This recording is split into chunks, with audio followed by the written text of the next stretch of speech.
Welcome back to DVC Weekly. My name is Jason Erpelding. I forgot to say, this is episode 45. My name is Jason Erpelding. I'm the broker of Buy and Sell DVC. I'm here with Scott Ferrioli. I'm the owner of DVC-Rental.com and BuyandSellDVC.com. Today is December 15th, 2021. Getting close to Christmas. So your 11-month window is going to be November 15th, 2021. Your 7-month window is July 15th, the 11-month window was 2022, of course. Yes. Your 7-month window is July 15th, 2022. As always, if you're looking to rent DVC points, now is the time to get the request in because usually the demand increases after Christmas. So I would get your request in now, DVC-Rental.com. Remember the dash to save the cash. Or if you're trying to rent out your points, the demand is high, so I would get your points to Scott as soon as you can. If you're looking to buy Disney Vacation Club or you need to sell your property, BuyandSellDVC.com for that information. We're going to start out with this may be something that is new to people, but this is on the buy and sell side. So let's say you're a member. Hopefully you can follow along in this scenario. I don't have a little chalkboard here. But let's say you're a member. The key is you already have to be a member in this case. And it does take 6 to 8 weeks to close when you buy a property. But you need points immediately because you need to make a reservation because you want a certain booking window or whatever the case may be. Well, there is a scenario where you can purchase a property. And let's just say, so it's December 15th right now. Mm-hmm. Let's say that the property you're looking at is an October use year. Okay. And it has 200 points currently available, 200 points coming 10/1/22. And you say, I really need those 200 points ASAP. A lot of times people will come and say, well, can the seller make a reservation for me for next July? Right? Yeah. Well, the answer is yes. But that would delay the closing until next July, and most likely the seller's not going to want to do that. But you can work out an agreement, and we become the intermediary between you and the seller, where you have those 200 points from 2021 transferred to you before the closing, so you can make a reservation or do whatever. And then the money that you put down for the transfer points, when it goes to closing, that's all gets applied to your purchase. So basically, buyer comes, they put down the normal deposit, they put down additional funds for the points that they want transferred to protect the seller. Everyone signs the agreement. After the 10-day right of rescission period, the seller transfers the points that they've agreed to the buyer. Buyer gets the points. Now we're only 12 days into the purchase. Now the buyer can make whatever reservation they want. It still goes through right of first refusal. It then closes in 6 to 8 weeks. So that buyer already had those points prior to closing to do whatever they want. And that's mostly because they want to use those points and they think that if they wait the 6 to 8 weeks, there's going to be no availability left for what they want to get. Right. How much do they normally pay for these points? They're putting down an additional $20 per point for the deposit. So it doesn't cost them extra. Yeah. It's $20 per point. That's to protect the seller in case, that would happen and the buyer wouldn't complete the transaction. Then the seller would get the money for the points transfer. But, I've never had a buyer not complete the transaction because, they have so much money invested into the purchase at that point. So it's one of those options. And again, the seller also does have to agree to it. Oh, yeah, absolutely. So, you may run into a scenario where the seller says, you're only allowed one transfer out, one transfer in per year. So if you ran into a seller where, they've already done a transfer, they wouldn't be able to do it again. Plus, points that are banked can't be transferred. But it does happen, and it's just because a member comes in and they're looking to they need the points as soon as possible, and so they're more proactive in trying to work something out. It's not something that's very common. It's something that we don't charge a fee for or anything. We're willing to help out and help accommodate the buyer and the seller in this scenario. And there's no extra money that we make on it. It's just trying to help everybody out. Right. It's not really like if you say, oh, where can I find this information on the website? It's not on there because it's too difficult to try and explain on a web page. All the scenarios have to come in place for it to work out.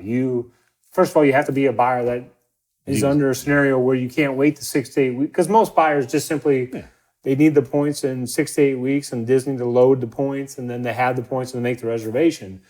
But some buyers, they know exactly what they're trying to book.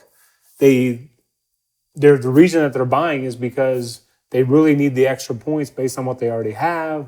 They're short of points. They can't book this for reservation. It's going to be, maybe it's a special occasion. They just know. So it all, when it happens, it all works out perfectly because they're also checking availability and they know what's available, how many points it's going to cost. So it's just, hopefully you follow along, but basically if you're a buyer and you're already a member and you need points transferred in right away from the purchase of the property that you're buying, just feel free to ask me any questions about that, and I can, try and explain further. But it's a fairly easy process. It's just you just put down an additional funds for the transfer points. You have to have not had a transfer in or out for that year, and then the points can be transferred in. Oh, and then, the transfer is a three-way call between the buyer, the seller, and DVC. So you have to, if you're working 7 days a week for 13 hours and you have no time during the day to get on the phone, that's part of the agreement as well. So if there's any questions, excuse me, just feel free to write in the comments section, or you can always email Jason directly at jason@buyandselldvc.com. And now we're on to Scott's food review. I don't know if he went back to Epcot again or... I'm back in Canada. Oh, man. I'm back in Canada. The borders are open. The borders are open in Epcot, Canada. Come here, I'm gonna eat you! Get in my belly! And I am back for the Maple Bouche de Noël. Now, I have had this for 3 years in a row. It has changed 3 years in a row. Interesting. For the better? Well, the first year, I think, was the best. Last year... I hope Disney's listening to this. I hope you listen to Disney, because the first year, I guess 2019, was the best. Last year, it dropped down. Weren't as happy. This year, probably not as good as 2019, but still very good. So what it is, it's like with a Yule log, like they have the Christmas Yule logs that they make, where they roll it. So this is a maple mousse and cranberry rolled in gingerbread chiffon cake, topped with cream, sprinkles, and decorations. This time it was dark chocolate. A lot of times in the past, last year was dark chocolate. This year is dark chocolate again. Previous years it was not.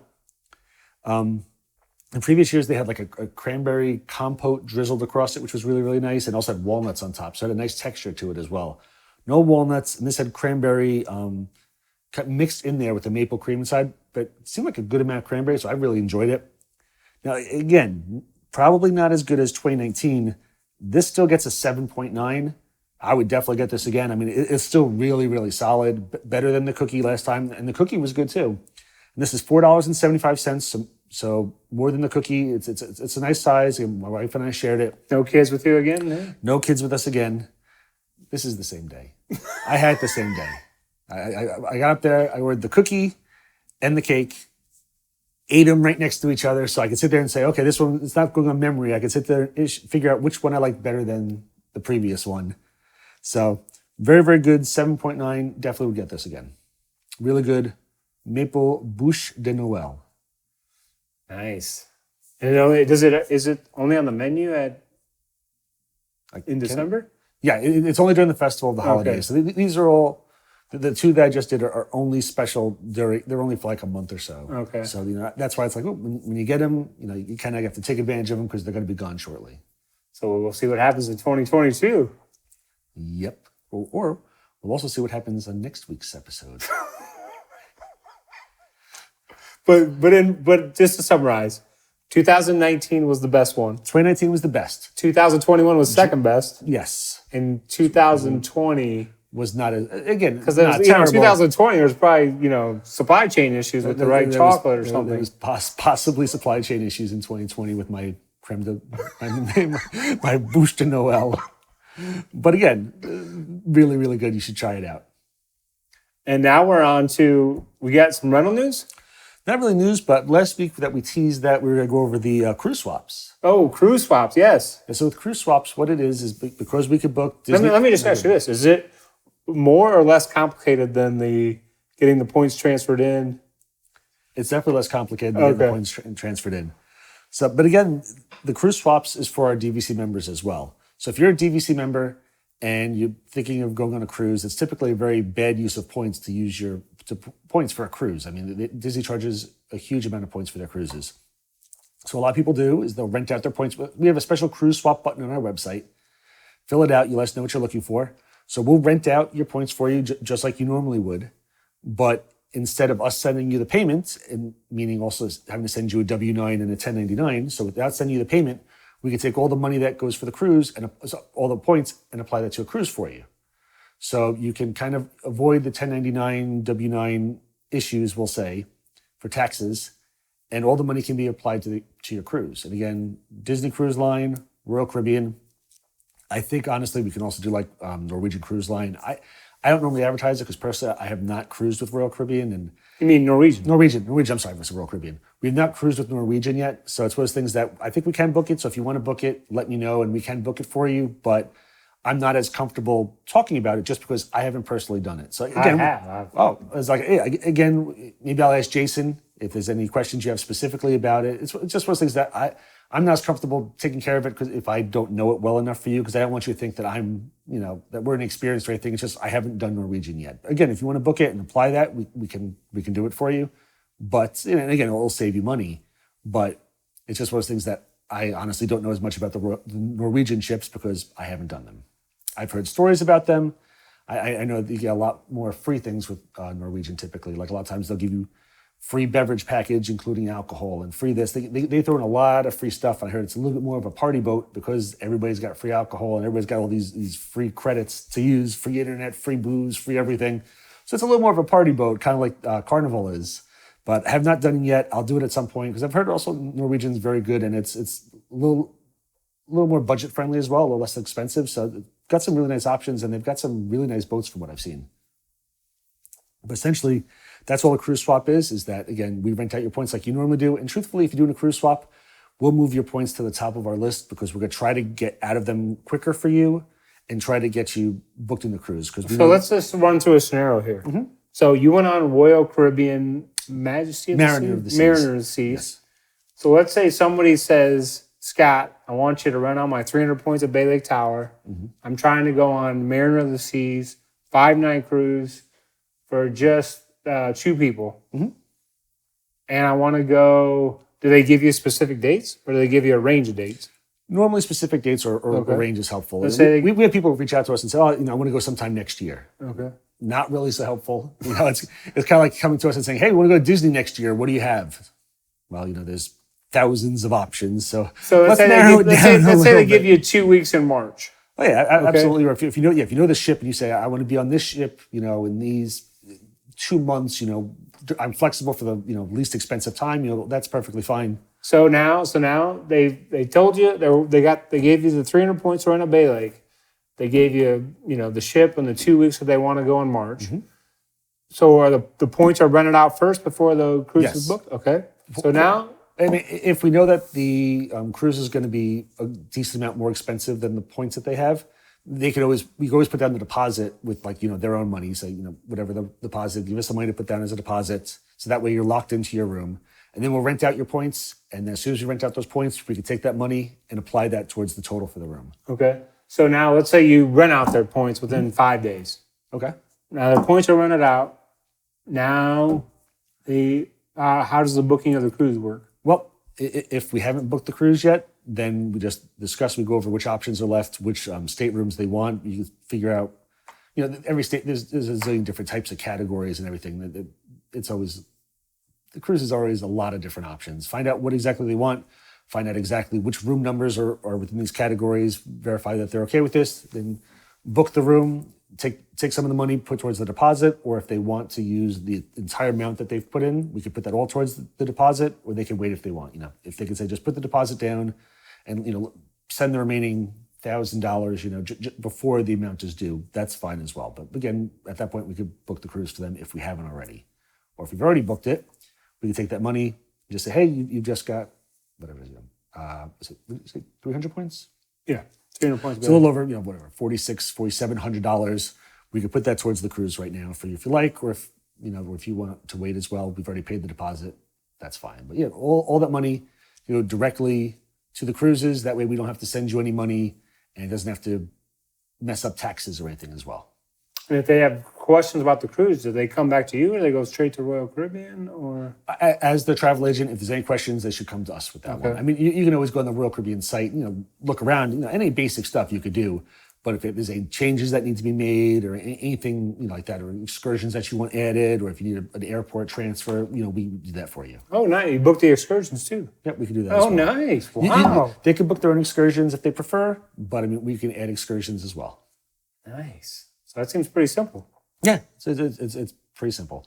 Just as long as we get those points in, we rent them out, and approximately when you want to go, it's simple. If you say sometime in 2022, not as simple. As long as you narrow it down, you give us something, we'll find you a cruise. And again, take all that, instead of paying the money for a Disney cruise, using your points for the Disney cruise, get the cash for it, you'll do a lot better. And is that something, again, where there's a button on the DVC-Rental? Yep, there is a cruise swap button right on the main website. Okay. Or they can email you directly at Scott with two T's. Yep, at DVC-Rental.com. Yep. Okay. But the cruise swap button is normally a little bit easier because on there it'll ask you what points you have, and then it'll ask you what cruises you're looking for and stuff. So everything's right on the front form. So that's normally the first place and easiest place to go, so we can get as much information as possible. Okay. Fantastic. We got to get some people in the cruise swap program. We got to get you on a cruise sometime. Oh, well, I normally do the NCL cruise, but we don't want to. You're not ready yet? No, we don't want to go into a whole cruise thing again. Oh, I just. When was the last time you went again? Well, I was supposed to go 2020, but then that got. Oh, okay. Yeah, so it was 2019. Oh, I didn't realize we cruised that recently. Yeah. Oh. So if you got cruise questions, we're you guys as well. We're cruising all over the place here. So, thanks for watching, and remember, if you have any questions on either the cruise swap program or buying and having, again, you have to be a member, buying and having points transferred to you before it closes, please let me know, Jason at buyandselldvc.com. Be sure to hit the like button, be sure to hit the subscribe button, and be sure to come back next week. Yeah, as always, we appreciate all of you taking the time to sit with us and listen to us ramble. So thank you very much.